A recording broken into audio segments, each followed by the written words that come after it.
সনদের আদেশ এবং গণভোট যদি না দেওয়া হয় তাহলে অন্তর্বর্তীকালীন সরকারের এটি হবে সবচাইতে আত্মঘাতী সিদ্ধান্ত। জুলাই সনদের আইনি ভিত্তিক দেওয়ার জন্য গণভোট জাতীয় নির্বাচনের দিনে দেওয়ার অর্থ হচ্ছে গণভোট যেটি জুলাই সনদের আইনি ভিত্তি দেওয়ার বিষয়টিকে হালকা করে দেয়া, জাতীয় নির্বাচনের জন্য সবাই ব্যস্ত থাকবেন, আর গণভোটের যে লক্ষ্য সেই লক্ষ্য সেখানে অর্জন করা সম্ভব হবে না বিধায় কোনোভাবেই এটা মূল্য পাবে না, এটা মূল্যহীন, এটা জুলাই সনদের সাথে অবমাননা, এটা জুলাই যোদ্ধাদের সাথে অবমাননা ছাড়া আর কিছু নয়। এটি শুধু বাংলাদেশ জামাত ইসলামী নয়, গোটা বাংলাদেশের জনগণ এটি মেনে নেবেন না। ঐকমত্য কমিশনের পক্ষ থেকে বিভিন্ন দলের সাথে বারবার বসার পরে যে সুপারিশ তারা তৈরি করেছেন, এখানে নোট অফ ডিসেন্ট দেওয়া ছিল বিএনপির পক্ষ থেকে, বাংলাদেশ জামাত ইসলামীর পক্ষ থেকে এবং এনসিপির পক্ষ থেকে। ঐকমত্য কমিশন সার্বিক বিবেচনা করে সবার নোট অফ ডিসেন্ট বাতিল করে একটা পরিপূর্ণ সুপারিশ দিয়েছেন। পৃথিবীর ইতিহাসে সুপারিশ দেওয়ার জন্য এটি হচ্ছে গ্রহণযোগ্য পদ্ধতি। গণভোটের জন্য যে সুপারিশ দেওয়া হবে সেখানে নোট অফ ডিসেন্ট থাকতে পারে না, এটা পৃথিবীর কোথাও নেই।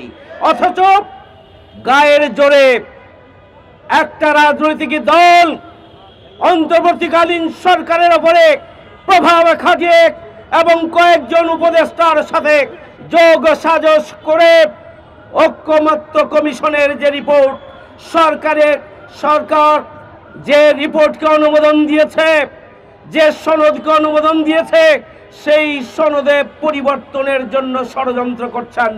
আমরা বাংলাদেশের জনগণ এই ধরনের কোন চক্রান্ত ষড়যন্ত্র আমরা মেনে নেব না। পরিষ্কার কথা, নভেম্বর মাসের মধ্যে গণভোট দিতে হবে। পরিষ্কার কথা, লেভেল প্লেইং ফিল্ড নিশ্চিত করতে হবে। আইন শৃঙ্খলা বাহিনী এবং জনপ্রশাসনের নিরপেক্ষ ভূমিকা নিশ্চিত করতে হবে। খুনি সন্ত্রাসীদের বিচার করতে হবে। খুনিদের দোষরদেরকে রাজনীতি করার অধিকার থেকে অবশ্যই তাদেরকে জনগণের স্বার্থে রাজনৈতিক অধিকার থেকে তাদেরকে বঞ্চিত করতে হবে। অধিকার থেকে তাদেরকে কোনোভাবেই আগামী দিনে ফ্যাসিস্ট অপশক্তি যদি রাজনীতি করার সুযোগ না পায়, যারা আওয়ামী লীগকে ফ্যাসিস্ট বানিয়েছে তাদেরও এদেশে রাজনীতি করার কোনো অধিকার নেই। সুতরাং অবিলম্বে জনগণের দাবি মেনে নিতে হবে।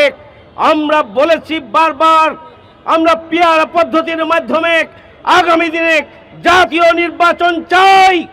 আপনারা উচ্চ কক্ষে পিআর পদ্ধতি রেখেছেন, আপনাদেরকে অভিনন্দন, কিন্তু সেটি নিয়েও ষড়যন্ত্র চলছে। সেই ষড়যন্ত্র আমরা বরদাস্ত করব না।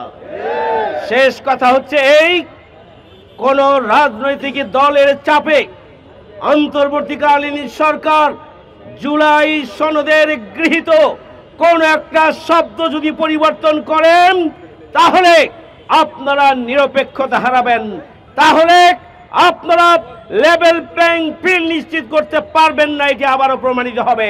আমি আশা করি, আমরা আশা করি, দেশবাসী আশা করে কোন একটা রাজনৈতিক দলের দিকে দেখবেন না। দেশের কল্যাণে, মানুষের কল্যাণে আগামী দিনে একটা গণতান্ত্রিক রাষ্ট্র কাঠামো গড়ে তোলার জন্য, আগামী দিনে ফ্যাসিবাদ মুক্ত নতুন বাংলাদেশের অভিযাত্রাকে এগিয়ে নেওয়ার জন্য আপনারা জুলাই সনদের আইনি ভিত্তি দেওয়ার জন্য অবিলম্বে গণভোটের তারিখ ঘোষণা করবেন। সেই প্রত্যাশা এবং দাবি রেখেই আমার বক্তব্য এখানে শেষ করছি।